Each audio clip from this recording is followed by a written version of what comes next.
Welcome to another episode of the Retirepreneur Podcast. I'm your host with this week's executive summary for busy entrepreneurs building their second act business. Today's episode is designed for maximum impact in minimum time. So today we're tackling something that sounds simple but is surprisingly tough. It really is. Yeah. It's all about how to strategically, and I think that's the key word, strategically declutter. Not just your desk, but your whole professional landscape. Right, to make space for what's next. And this is really for that experienced person, the one building a second act. We're not talking about simple organizing pips here. No, not at all. This is about the psychological weight, even the financial toll of carrying around all those unfinished things. Yeah, exactly. So our goal today is to pull out the most actionable steps you can take, like right now, to let go of yesterday's projects. Because you really can't build something new if your hands and your head are already completely full. And one of the ideas that really stood out was framing this not as, some big New Year's resolution, but as giving yourself permission to let go. Permission to let go.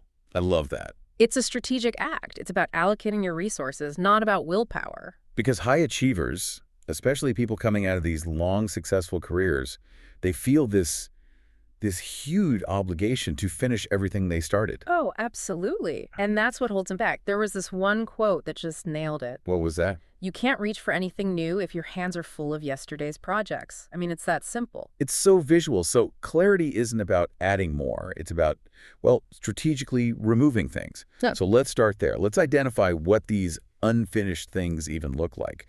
This first big idea is about these so-called active drains. Right. And the thing is, they're sneaky. They're hidden in plain sight. They don't look like big problems. They just look like clutter.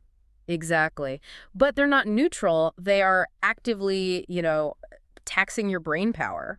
There was this one story that I think everyone can relate to. It was about a founder who had a folder on their desktop. It's called something like Business Ideas 2019. Oh, I think I have one of those. Right. Everyone does. And it hadn't been opened in 3 years. It only took up, 47 megabytes of space? But the mental weight, that felt like 47 pounds. 47 pounds. That's perfect. Because the physical footprint is totally irrelevant, isn't it? It's the mental tax that kills your focus. We're talking about that stack of books you swore you'd read. Or that online course you bought. Yes, the one Yeah. that's maybe 30% complete. Hmm? Or your email inbox with 8,000 unread messages. Or, and this is a big one, that storage unit you're paying $95 a month for. Oh, the storage unit. That's so specific because it connects the mental drain directly to a financial leak. It's cash every month dedicated to holding on to the past. It's the perfect example of an active drain. I mean, think about it like this. If you have, say, 100 units of energy for your new venture each day, how many of those units are just a background processing? Violently leaking away. Leaking away on the storage unit, or the guilt from the unread emails, or that half-finished course. It's that constant low-grade hum of obligation. And the thinking is crystal clear on this. You can't get focus until you make a final binary decision on those things. Binary is the word. You either commit to using it, like right now, or you let it go completely. And that decision, that's what stops the leak. The physical part is just cleanup. The mental liberation happens in that moment. The moment you decide, this is over. Okay, so we know what they are. But letting go of what you've already invested, that's the hard part. Which brings us to the second big idea, the sunk cost liberation. Right. And this is a tough one for a lot of people, especially people who are very financially minded. The hard truth is, the money is already gone. Say that again, because that's hard to hear. The money is gone. That $2,000 course you never finished, that capital has been spent and can't buy it back with regret.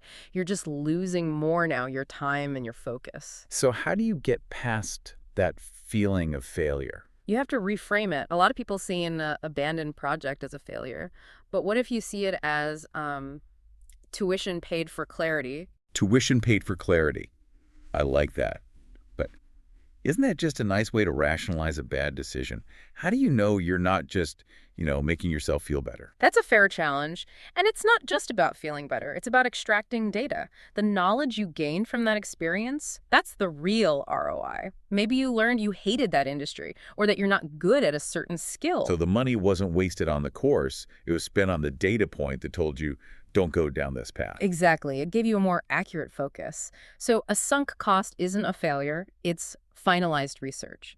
The only question that matters now is a forward-looking one. Which is? Does this serve who you're becoming or who you thought you'd be? That's powerful.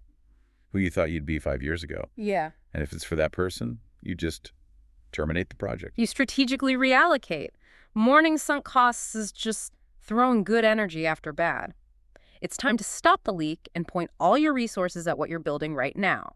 Okay, so we've identified the drains, we've reframed the losses. But the idea of tackling decades of this stuff is overwhelming. So actionable insight number 3 is all about immediate, low-friction action. It's this concept called the 30-minute power menu. And the beauty of this is that it just bypasses that feeling of being overwhelmed. The rule is simple. Ruthless execution on one single item for just 30 minutes. Well, you're not trying to clean the office. No, you're trying to shred one box of paper. It turns a macro task into a micro task. But is 30 minutes really enough? I mean, does it actually make a dent? It does, because the goal isn't completion, it's momentum. And it's about making that one decision that stops the background processing. That one small, measurable victory is what gives you the energy to do the next one tomorrow. Building a sequence of small wins. I like that. So let's run through some of the menu items. What about for, say, digital liberation? Digital clutter is the worst. Okay, in 30 minutes, you can unsubscribe from 20 newsletters. Done. That stops the future bleeding. Oh. Or you go into your email, you filter by date, and you delete every single email older than 2 years. Wow, that could be tens of thousands of messages. And what about the financial win? Yes. For 30 minutes, just review your credit card statement and find 3 subscriptions to cancel. That unused streaming service, that networking site, it's instant cash flow you can put back into your new venture. Okay, what about physical stuff, like the file purge?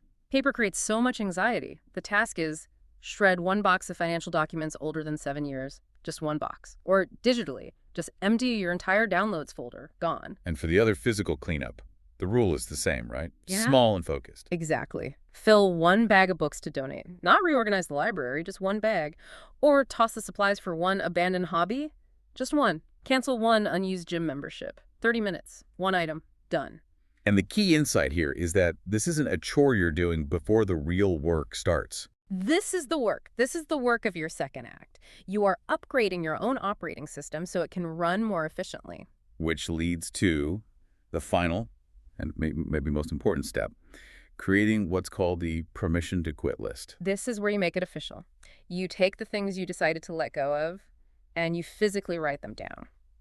It turns what feels like a failure into a deliberate, strategic act of focus. So you actually take out a piece of paper and you write down, say, 3 goals or dreams or projects you are officially releasing. And the reason isn't, I failed, but this no longer fits. And the more specific you are, the more weight you shed. You might write, I am officially releasing the dream of becoming a real estate investor because my true passion is in executive mentorship. Or something even simpler, like, I am done pretending I'll ever finish that 2021 certification program. Just saying it, writing it down. The second you do that, you shift from, I failed at this, to, I am choosing to focus my resources elsewhere. That's not giving up. That is strategic clarity. And every cleared subscription, every deleted file, every released goal, that creates the bandwidth you need for your new venture. Strategic life changes need strategic space. This clearing work, this is the foundation. So the takeaway for everyone listening is, try the 30-minute power menu this week. Pick one thing, just one, and eliminate that background drain. Start now, and you can begin your next chapter with a clear mind and focused energy. Here's a thought to leave you with. If the weight of yesterday's projects is measured in mental energy, what is the ROI of simply closing the door on 3 things you already know you will never finish? Think about the leverage that clarity gives you. The only capital that truly matters is your attention. Start controlling it today. That's your executive briefing for this week.